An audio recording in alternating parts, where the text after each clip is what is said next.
Atos 17, nós temos estudado a palavra de Deus. Semana passada começamos a estudar capítulo 17 de Atos, e hoje eu queria olhar para o sermão que Paulo pregou na cidade de Atenas, e nós vimos como as pessoas reagem à palavra de Deus, mas hoje eu queria olhar para o conteúdo dessa mensagem que Paulo pregou.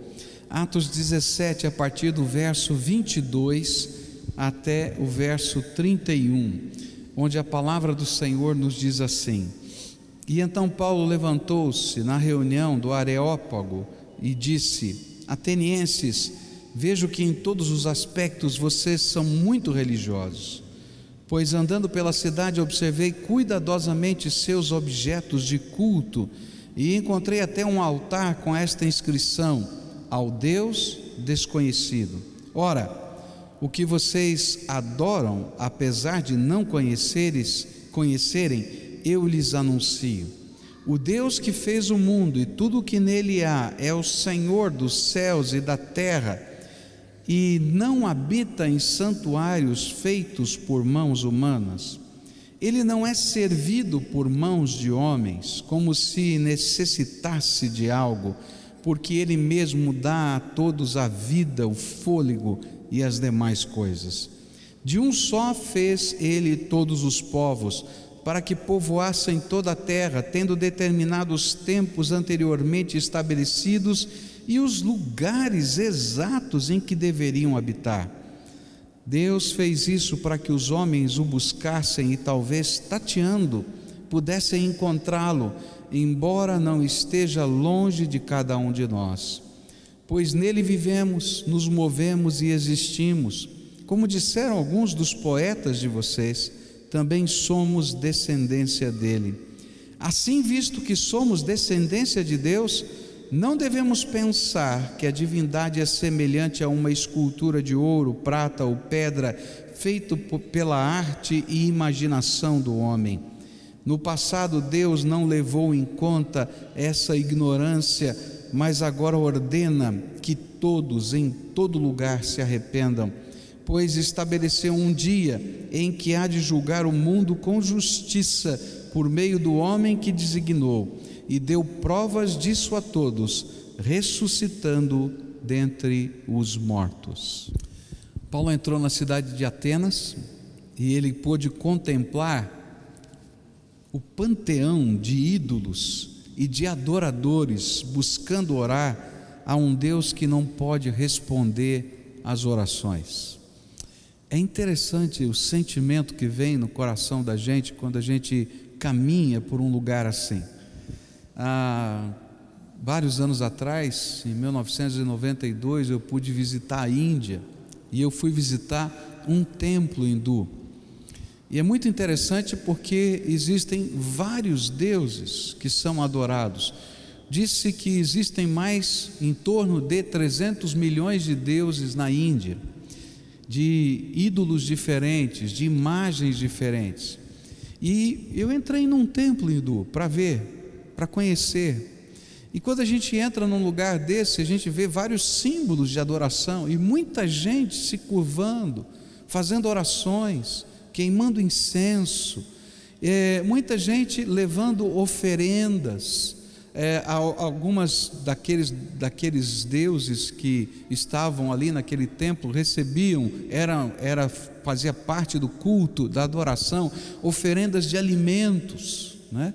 Então levava-se alimentos, e a gente ficava pensando, mas que coisa estranha, né? Porque você coloca um alimento debaixo de uma imagem, e aquele alimento vai perecendo, e daqui a pouco vem alguém e tem que limpar aquele lugar, porque aquelas frutas, aquelas coisas que estavam ali, estavam podres, estavam cheirando mal, e as pessoas continuavam ali buscando e tentando alcançar algo, ou alguém que pudesse tocar suas vidas. E a gente olha para tudo aquilo e vem uma sensação estranha no coração, e era exatamente isso que Paulo estava vivendo. Ele via tudo aquilo e via aquela arte humana, aquelas imagens de escultura, e elas eram apenas expressão da arte humana, mas não há um Deus por trás daquilo que pudesse tocar, ouvir a oração ou fazer diferença. E então Paulo fica cheio de um sentimento de necessidade de falar a respeito do Deus que eles não conheciam. E ele começa a pregar. Nós estudamos isso semana passada. Ele fala primeiro na sinagoga, mas ele não se contenta de falar na sinagoga para os judeus. Ele vai e ele fala na praça, e ele começa a falar para as pessoas que estão passando, que ele conhece o Deus que eles não conhecem, porque eles tinham até construído um altar para o Deus desconhecido. E ele disse: olha, eu sou um profeta do Deus que vocês querem adorar e não conhecem, do Deus desconhecido. E esse era o argumento dele.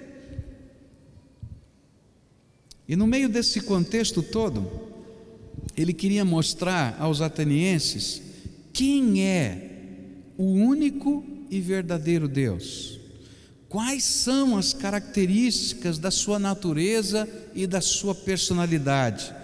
E ele então é convidado pelos filósofos para ir ao Areópago explicar quem é esse Deus, qual é a natureza dele. E o seu sermão é exatamente isso: quem é Deus? Quem é Deus? Quem é o Deus que nós adoramos? Quem é o Deus a quem nós acabamos de orar agora? Quem é Deus que você veio cultuar aqui hoje? Quais são as principais características ou aspectos da natureza do Deus que nós adoramos? O primeiro ensino de Paulo vai aparecer no versículo 24. Quem é Deus? O Deus que fez o mundo e tudo que nele há.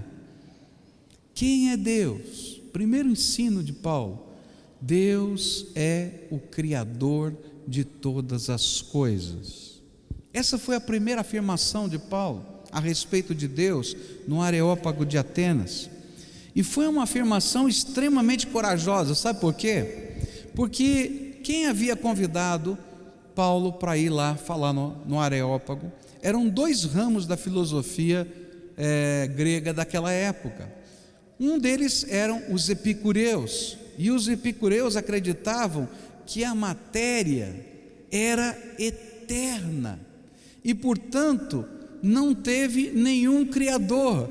Então, de repente, quando Paulo falou para os epicureus lá, quem é Deus? É o Criador dos céus e da terra. Eles já começaram a dizer: opa, esse homem não entende nada, ele não sabe que a matéria é eterna, que ninguém criou, ela existe por existir. E os estoicos, que eram um outro grupo de filósofos gregos que estavam ali, principais daquela região, eles eram panteístas, para quem Deus faz parte de todas as coisas, e criam que Deus não teria de modo algum criado o universo, pois se Ele faz parte das coisas, Ele estaria criando a si mesmo.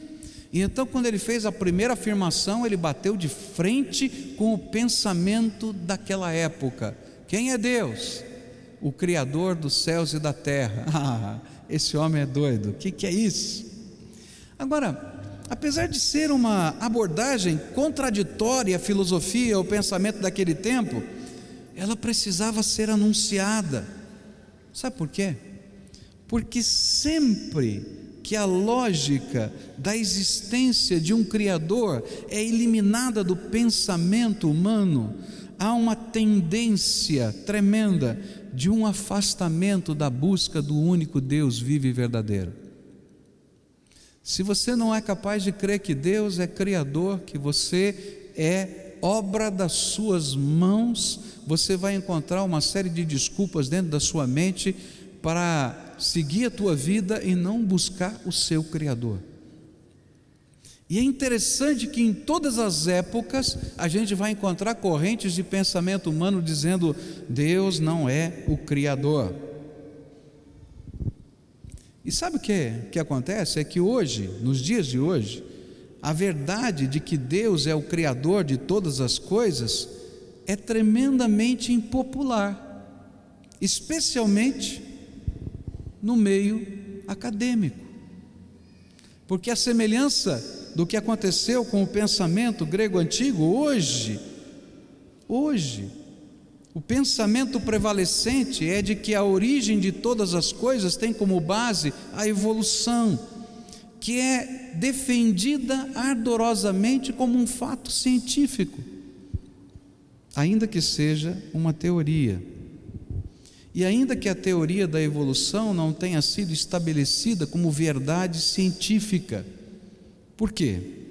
Porque pela ciência só pode ser considerado verdade aquilo que pode ser comprovado pelo método científico. Ou seja, a teoria da evolução não pode ser observável, não pode ser repetida e não pode ser testada.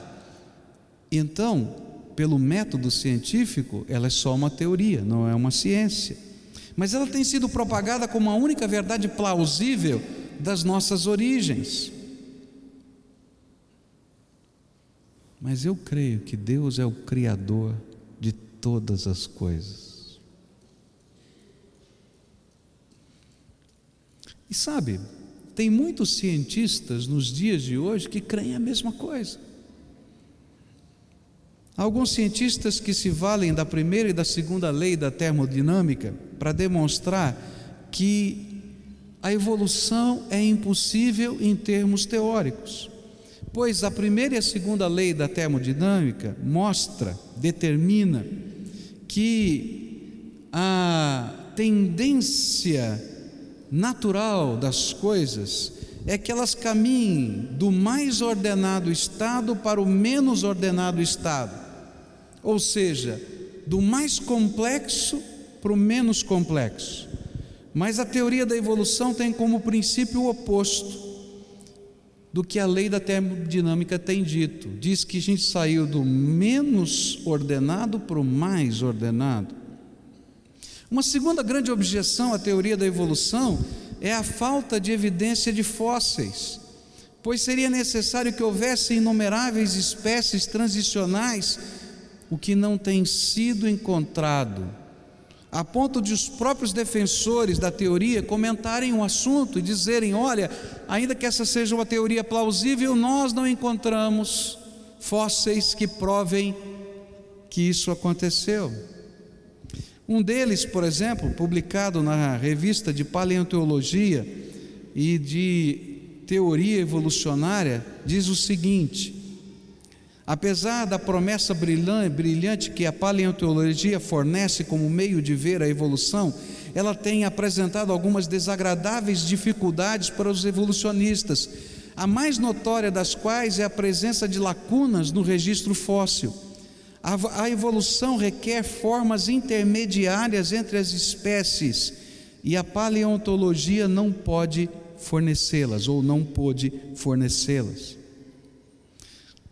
Um dos grandes estudiosos defensores da teoria da evolução, Stephen Gould, da Universidade de Harvard, talvez o mais conhecido defensor contemporâneo da evolução, ele admite o seguinte: a extrema raridade de formas transicionais no registro fóssil persiste como grande segredo da paleontologia. As árvores evolutivas que adornam nossos livros têm dados apenas nas pontas e nós de seus ramos. O resto é inferência, porém razoável, mas não há evidências fósseis. Por que eu estou dizendo tudo isso? Porque em todas as épocas a gente vai encontrar objeções dizendo: será que Deus é o Criador de todas as coisas? Mas eu não sou um cientista, eu só posso citar o que os cientistas falaram. Eu creio que Deus é o Criador de todas as coisas por fé. Ainda que a minha fé não seja irracional, mas eu creio que Deus é o Criador de todas as coisas pela fé. Se eu não tivesse comunhão com Deus, se eu não pudesse ouvir a voz de Deus, se eu não pudesse sentir a presença de Deus, se eu não pudesse de alguma maneira ser tocado por Deus, se a minha vida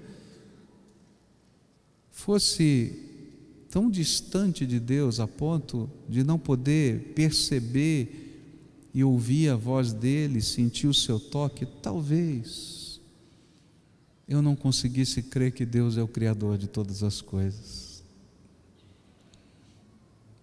Mas tem uma coisa tremenda: quando a gente sente a presença de Deus, quando a gente ouve a voz de Deus, quando a gente é tocado pelo Espírito Santo de Deus, quando os milagres de Deus começam a acontecer na nossa vida, e quando a autoridade do meu Senhor se revela nas coisas grandes e nas coisas pequenas, e eu leio as Escrituras e entendo que as Escrituras sagradas são a palavra viva de Deus, aí eu não consigo deixar de crer quem é esse Deus. É o Criador de todas as coisas. E a Bíblia está cheia de textos que me ajudam a entender isso.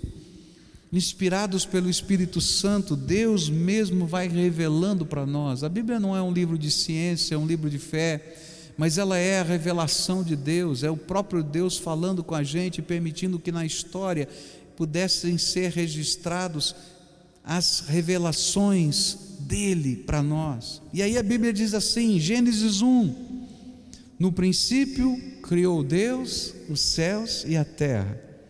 O Salmo 146, 5: bem-aventurado aquele que tem o Deus de Jacó por seu auxílio, cuja esperança está no Senhor seu Deus, que fez os céus e a terra, o mar e tudo que neles há, e mantém para sempre a sua fidelidade.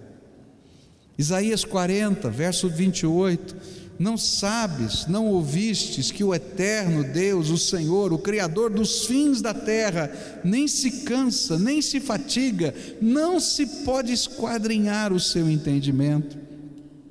Jeremias 10, 12: o Senhor fez a terra pelo seu poder e estabeleceu o mundo por sua sabedoria, e com a sua inteligência estendeu os céus. Ah, Senhor Deus, eis que fizeste os céus e a terra com o teu grande poder e com o teu braço estendido, coisa alguma te é demasiadamente maravilhosa. E poderia citar aqui dezenas e dezenas de outros textos, mas no dia que ele tocou o meu coração, eu tive certeza que ele era o Criador de todas as coisas. Eu era adolescente e estava na praia com os amigos, e eu e um amigo pegamos uma lanterna e uma Bíblia e fomos sentar na beira da praia. A gente pegou a lanterna e abriu a Bíblia e começamos a ler um salmo. E aquele salmo, o Salmo 19, dizia que os céus manifestam a glória de Deus e o firmamento revela o seu poder glorioso. E aí a gente parou de ler com a lanterna e olhou para o céu. Na beira da praia, no escuro da beira do mar, você olha para as estrelas e vê esse cosmos, não é, diante dos seus olhos. E a gente começou a olhar as estrelas e a grandeza do universo. E eu fiquei pensando na grandeza do universo. Aquilo que a gente consegue enxergar não é nem uma milésima parte do universo. Os cientistas hoje dizem que existem pelo menos 40 bilhões de galáxias. Você já viu uma galáxia? Parece que uma galáxia, como a Via Láctea, onde nós estamos, já é o universo inteiro. Eles estão dizendo que, como a Via Láctea tem 40 bilhões de galáxias. E a gente começou a olhar para aquilo, e a Bíblia estava dizendo que os céus revelam a glória do meu Criador, a grandeza do Deus que eu adoro, que foi Ele que criou. E eu comecei a lembrar que a Bíblia diz que esse Deus criou todas as coisas pela palavra do seu poder. Ele deu um comando, Ele deu uma ordem, uma palavra, e as coisas começaram a acontecer. E aí eu e o meu colega, nós dois adolescentes, olhando para o céu, tendo lido a Bíblia, sentimos a presença desse Deus que é tão grande, mas que me ama, e que se importa comigo, e que me visita e visita você. E na hora que a gente começou a sentir a presença de Deus, e a gente olhando a grandeza da glória de Deus, queridos, eu comecei a chorar. Que Deus é esse, que é tão grande, e que pode olhar para esse ser microscópico que eu sou diante da grandeza do universo, e me amar, e se importar comigo. E nós passamos ali, quem sabe, uma meia hora chorando na presença de Deus, porque esse Deus a quem nós adoramos é o Criador dos céus e da terra, mas se inclina para ouvir a voz de um ser tão pequenino diante da grandeza do universo como você e eu. O Criador te ama e tem um propósito para a tua vida, e quer fazer algo tremendo no teu coração. Crer que Deus existe, crer que Ele é o Criador de todas as coisas, e buscar conhecer esse Criador através de Jesus. E eu queria desafiar você para ter uma experiência nova com Deus. Esse Deus Criador quer conhecer e quer se fazer conhecido na tua vida. Esse Deus Criador quer entrar aí dentro do teu coração e fazer desse lugar aí na tua alma, dentro do teu espírito, a morada do Espírito dele. E andar pela fé é uma experiência com Deus, é muito mais do que uma doutrina, ainda que tudo que eu falei seja doutrina bíblica. Mas andar com Deus é vivenciar a doutrina dentro do nosso coração. Filho, eu existo, eu sou o Criador de todas as coisas, eu te amo, mas eu queria que você me conhecesse. Posso entrar no teu coração? Posso fazer do teu espírito o meu altar e o meu templo? Eu não sou capaz de ser contido por nada nem ninguém, mas eu quero colocar um pedacinho da minha presença e da minha graça só na tua vida.